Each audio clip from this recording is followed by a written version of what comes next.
Por determinação do Supremo Tribunal Federal, o ex-ministro da Justiça, Sérgio Moro, está sendo ouvido hoje pela Polícia Federal. Esse é só o início de uma investigação que ainda deve render muito e que pode ter diferentes caminhos no mundo jurídico e implicações para o presidente Jair Bolsonaro. Bom, para nos ajudar a entender esse assunto, eu vou conversar agora com o professor de Direito Penal, Vitor Minervino Quintieri. Professor Vitor, muito boa tarde ao senhor. Boa tarde, Nelson. Boa tarde ao telespectador da Band. Prazer poder conversar sobre um tema tão importante na pauta de processos criminais do Brasil. Pois é, vamos tentar começar a tentar entender da velocidade dessa questão. O ministro saiu na última sexta-feira e hoje, sábado, já está sendo ouvido. Quais são as implicações que isso pode representar tanto para um quanto para outro, e o que realmente, efetivamente, por que o STF entrou nessa questão? Nelson, essa questão é importante quanto à velocidade. Muito tem se especulado a respeito do prazo, né, em que o ministro Celso de Mello estará no âmbito do Supremo Tribunal Federal, pois ele completa 75 anos e, por lei, ele deverá se aposentar. Então, esse é um aspecto. Além disso, e aí o principal aspecto diz respeito a evitar supostas influências na produção dos indícios de autoria e materialidade dos fatos ali narrados pelo Sérgio Moro. Importante destacar que esse inquérito ele não visa exclusivamente a análise de casos, né, de crimes envolvendo o atual presidente da República. Ele envolve também a apuração de fatos para, a depender do resultado dessa apuração, responsabilizar ou não também o ex-ministro da Segurança Pública, o Dr. Sérgio Moro.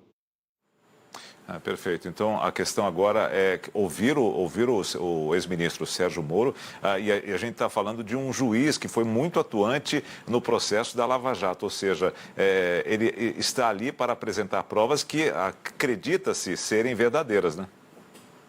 Exatamente. Ele está sendo ouvido para não apenas aprofundar o relato daquilo que ele havia prestado, né, anteriormente e publicamente, mas para que, principalmente, ele junte aos autos do inquérito, ele forneça os elementos, os indícios de autoria e materialidade de eventuais crimes praticados pelo presidente. Então, essa apuração tem dois caminhos possíveis: verificar a existência de crimes praticados pelo presidente ou, a depender dos elementos colhidos ao longo da investigação, se concluir, na verdade, que não houve qualquer crime praticado pelo então presidente da República e que, na verdade, essa conclusão pode desmembrar, sim, em eventual responsabilização do ex-ministro da Segurança Pública. Professor Vitor Minervino, a questão aí da responsabilidade ou então da ingerência do presidente ter pedido para nomear uma pessoa da confiança do presidente, ele tem essa prerrogativa, ele poderia fazer isso? Nelson, essa é uma questão sensível desse inquérito. A indicação, né, de cargos políticos, né, de livre nomeação, em regra, é possível. Agora, o que não é admitido, e aí é o que vai se discutir nesse inquérito policial e, porventura, em eventual ação penal, são os limites de interferência do chefe do Poder Executivo, no caso o presidente da República, na direção da Polícia Federal. O que tem que ser verificado aqui nesse caso não é a simples nomeação, mas sim se houve por parte do chefe do Poder Executivo interferência, e aí sim, indevida, em casos que fossem de seu interesse particular, ou seja, saindo, desrespeitando eventuais princípios, como, por exemplo, o próprio princípio da impessoalidade. Esse é o ponto nevrálgico, esse é o ponto central da questão. Foi exatamente isso que o ministro Alexandre de Moraes citou quando cancelou a posse do Alexandre Ramagem. Agora, professor Vitor, onde é que está o crime aí se, por exemplo, o presidente pede ou solicita para que alguém da confiança dele seja colocado naquele cargo de diretor-geral da Polícia Federal? O passo seguinte, que muito se especula exatamente, de que seria para teria a prerrogativa de tentar afastar diligências ou investigações que pudessem abordar filhos e família. Mas isso é um posterior, isso tem como comprovar? Olha, Nelson, é uma questão cuja prova é difícil, não é uma prova simples. Agora, essa produção probatória, ela é possível a partir, por exemplo, de testemunhas, de gravações telefônicas, de elementos, né, que possam corroborar essa versão. Ao que tudo indica, pelas manifestações do próprio ex-ministro de Segurança Pública, como do presidente da República, a maioria das conversas eram a portas fechadas. Então, provavelmente, o ex-ministro da Segurança Pública deve ter algumas gravações ou mensagens trocadas como meio de corroborar aquilo que afirmou, né, e que chamou a atenção de toda a sociedade brasileira quando se despediu, né, do Ministério de Segurança Pública. Professor, qual é a força que tem essa conversa que o ministro, o ex-ministro mostrou entre ele e a deputada federal, que ela pedia para que ele ficasse, para que ele deixasse a situação ser contornada, a indicação acontecer, porque o Supremo vai ter uma troca, exatamente como o senhor disse, o ministro Celso de Mello que vai se aposentar compulsoriamente, ou seja, haveria ali uma possibilidade do próprio Sérgio Moro, que era uma expectativa, de que ele assumisse esse posto. Onde está o erro, aí onde está o crime nessa troca de mensagens? Olha só, Nelson, uma das questões, né, são várias dentro desse inquérito, mas uma que com certeza é uma das que mais chama atenção é justamente esse diálogo, né, existente e mostrado, né, pelo menos trechos, pelo ex-ministro da Segurança Pública, Sérgio Moro. E aí o que tem que ser verificado é não só questões que relacionem ao atual presidente da República, no sentido de prometer cargos, né, e dando a ele alguns benefícios, mas também por parte do próprio ex-ministro Sérgio Moro, que estaria querendo obter vantagens, né, de acordo, isso vai ter que ser contextualizado. Em que sentido? O inteiro teor dessa troca de mensagens é fundamental para que a gente não fique na análise isolada de trechos dessa conversa. Então, o trabalho que a Polícia Federal, diante da atuação dada pelo Ministério de Mello, é fundamental nesse sentido. Ou seja, para que a gente descobrir o inteiro teor dessa conversa e apurar possíveis responsabilidades, não só, repito, do presidente da República, como, sendo o caso, do próprio ex-ministro Sérgio Moro. Essa primeira fase, onde o ex-ministro Sérgio Moro está prestando depoimento na sede da Polícia Federal, um local que, obviamente, muito conhecido de todos nós, afinal de contas, todas as reportagens e a Band estava lá todos os dias acompanhando todas as decisões que aconteciam no Foro de Brasília, no Foro de Curitiba e que acabavam ali na sede da Polícia Federal. Essas investigações que começam hoje, elas tendem a durar mais ou menos quanto tempo?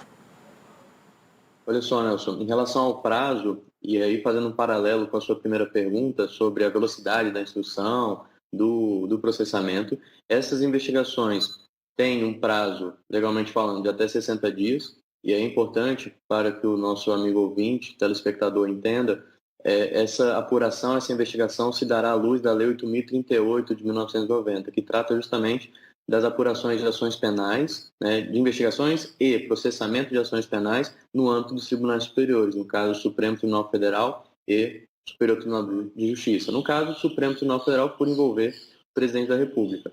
Aqui teremos esse prazo de 60 dias e estamos, né, para contextualizar e deixar o telespectador a par do que está acontecendo, estamos na chamada fase pré-processual. Fase essa na qual não só o ex-ministro de Segurança Pública será ouvido, como o próprio presidente da República será ouvido, documentos serão apresentados, né, provas serão entregues, elementos de prova, né, indícios de autoria e materialidade, explicações dos envolvidos, bem como de eventuais testemunhas. Então, é uma fase na qual será coletado, né, a fase de colheita de indícios, para que se apure, como eu havia dito, o pedido, né, do próprio Procurador-Geral da República, no sentido de se verificar. Afinal de contas, estamos diante de crime? Sim ou não? E mais do que isso, quem teria praticado esse crime? O presidente da República, ao interferir indevidamente, em tese, na Polícia Federal, no Ministério, por conta de interesses privados, ou o ex-ministro de Segurança Pública, Sérgio Moro, no sentido, por exemplo, de ter praticado crime contra o presidente da República de calúnia, né, imputado a ele falsamente crimes, ou ainda de denunciação caluniosa, quando você imputa a alguém um crime de que saiba que aquela pessoa é inocente. Então, é um contexto complexo, né? A Procuradoria-Geral da República agiu bem em realizar a petição com escopo aberto para que a análise do caso, que é importante para o direito penal, seja feita do modo imparcial, com eficiência, para apurar esses graves fatos, independentemente do rumo que se tome, mas são fatos realmente graves para a estrutura política do país. Professor Vitor Minervino, na questão do ministro Sérgio, do ex-ministro Sérgio Moro, em ele ter errado e contra ele pesar algum tipo de crime, algum tipo de culpa, ele não terá foro privilegiado, né? Não, exatamente. O que vai acontecer aqui? No momento em que ele se desliga do ministério, né, ele não praticou o crime na condição de ministro. Isso, inclusive, na minha ótica, vai ser um ponto de debate. Se no ato de saída do Ministério da Justiça ele deveria ter foro por prerrogativa, ou se por ter saído, e aí vai ter que se contar exatamente a partir de quando, né, que conta a saída. Ele, na verdade, não vai ter qualquer foro privilegiado. Agora, após as apurações, ou seja, no momento em que ele já tinha deixado o Ministério, após essas apurações, poderão sim ter desdobramentos nos quais ele não vai ter prerrogativa. No caso do presidente da República, se realmente for a ele imputada qualquer tipo de responsabilidade na situação, o que cabe, que penas cabem a ele? Olha só, Nelson, em relação aos crimes, tem que se verificar, primeiro, a possibilidade de concurso de crimes ou não. O próprio Procurador-Geral da República, ao realizar a denúncia, ele imputa uma série de crimes. Por que eu chamo atenção a isso? É bem possível, né, como em investigações, em processos penais, ainda que não envolvam presidentes, pessoas com foro, mas o que eu quero dizer, a investigação ela se inicia com determinados crimes, tá? E acaba apurando outros crimes, ou acaba diminuindo o rol de crimes. Então, por exemplo, aqui, no cenário atual, poderíamos ter o crime de prevaricação, advocacia administrativa, a corrupção passiva privilegiada. Então, né, temos alguns crimes que, caso somados, caso você entenda, por exemplo, pelo concurso material de crimes, a depender da ótica, né, dos fatos, você poderá, sim, ensejar a prisão do atual presidente da República.